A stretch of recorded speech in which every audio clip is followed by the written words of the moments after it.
Bonjour Julien, donc on est ici pour parler de l'heure pour l'ouverture de la pêche à la truite. Alors qu'est-ce que tu vas nous présenter? Alors bonjour à tous, aujourd'hui je vais vous présenter 6 leurres bien différents pour pêcher à la truite dans nos cours d'eau, donc sur la région nantaise. Il y a 3 familles qui ressortent vraiment sans trop se prendre la tête avec ça. On va avoir des cuillères, donc on a des cuillères tournantes mais des cuillères ondulantes aussi qui sont très efficaces. Quand je vous parle d'ondulantes, on parle vraiment de petits modèles, on va vous présenter ça après. On a des leurres hybrides qui vont être des leurres plutôt vibration entre le poisson nageur et la cuillère.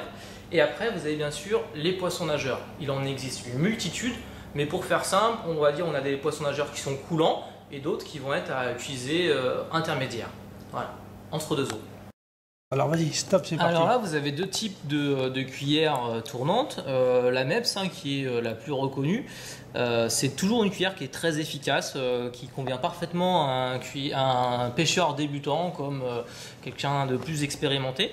Ce qui est surtout important de voir, c'est la conception de la cuillère, mais aussi la couleur qu'il faut adapter en fonction de la météo.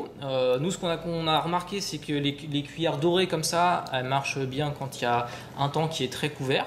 Par contre, si on a la chance d'avoir du beau temps, il ne faut pas hésiter à mettre de la cuillère argentée. On peut dire que ne pas avoir une MEPS dans sa boîte à leurres, c'est... Ah, c'est une grosse erreur. C'est une grosse je ne vais erreur. pas dire que c'est la cuillère du débutant, mais c'est le leurre de base. Il faut rappeler aussi une chose, c'est que niveau rapport qualité-prix, aujourd'hui, une MEPS, ça reste un leurre pas cher, abordable à tous les pêcheurs et qui prend vraiment beaucoup de poissons, quoi. Alors ensuite on va voir la deuxième catégorie de la cuillère donc ondulante, qui là va avoir un effet qui va être différent de la tournante parce que c'est une cuillère qui va descendre beaucoup plus naturellement. Elle va être plutôt à utiliser dans les trous d'eau. Elle va avoir une descente vraiment très naturelle. Elle va papillonner sous l'eau. Donc le maniement est forcément différent qu'une tournante. Exactement. Une tournante, c'est très simple. On met un coup de manivelle au moulinet et puis ça va s'actionner tout de suite. Elle va tourner. Ensuite, là, on est sur un petit leurre hybride où on peut voir sur l'arrière. C'est pas facile à présenter, mais on voit qu'on a une toute petite palette. Ah, t'as une petite palette. Ouais. Voilà, une petite palette qui va se mettre en mouvement dès qu'on va tirer sur le leurre. Vas-y. Et pour finir, on a sélectionné 2 derniers leurres.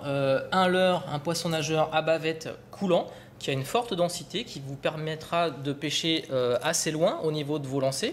Mais aussi, ce qui est intéressant, c'est qu'on va pouvoir pêcher dans les trous d'eau, derrière une roche ou dès qu'on va avoir un courant qui s'accélère.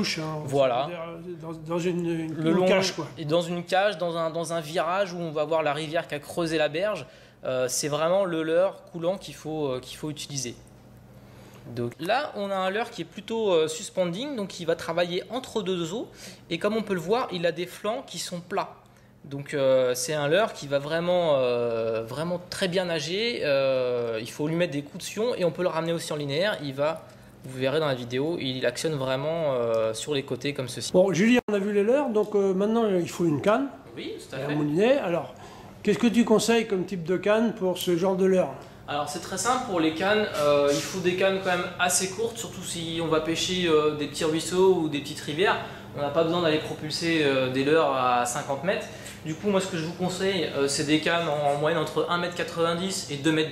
Parce que c'est pareil, vous avez de la végétation, vous allez avoir des arbres et tout ça. Pour lancer ces leurres, il vaut mieux une petite canne. Donc voilà, celle-là fait 1,98 m, elle est parfaite pour ça. Après, ce qui est important, c'est aussi l'action de la canne et la puissance. Pour pêcher avec des leurres, comme on a vu tout à l'heure, il faut une canne de puissance ultra light, en 0,5-5 g, ou bien une light, comme j'ai là, qui fait 2,7 g et qui me permet de pêcher et la truite, comme la perche, ou voilà, le petit poisson, avec des leurres quand même assez légers. Alors, nylon ou tresse? Alors, c'est un vaste débat. Moi, perso, j'ai essayé les deux. C'est vrai que les habitués de la tresse vont vous dire tresse obligatoirement parce qu'on a un meilleur ressenti sur les poissons nageurs, les leurres souples et tout ça, ce qui est vrai. Moi, par contre, j'ai remarqué que le nylon, du fait qu'il ait une certaine souplesse et une élasticité, permet de mieux pêcher, notamment à la cuillère. Donc, si vous voulez pêcher à la cuillère et aux poissons nageurs et aux leurres souples, il faut passer sur un petit nylon, 16 centièmes ou 18 centièmes, c'est très bien. Et ça reste vraiment polyvalent. Après, si vous ne pêchez pas à la cuillère et vous pêchez exclusivement au leurre, effectivement, vous gardez une petite tresse en 6 ou 8 centièmes. Une 8 centièmes, on peut faire totalement l'affaire.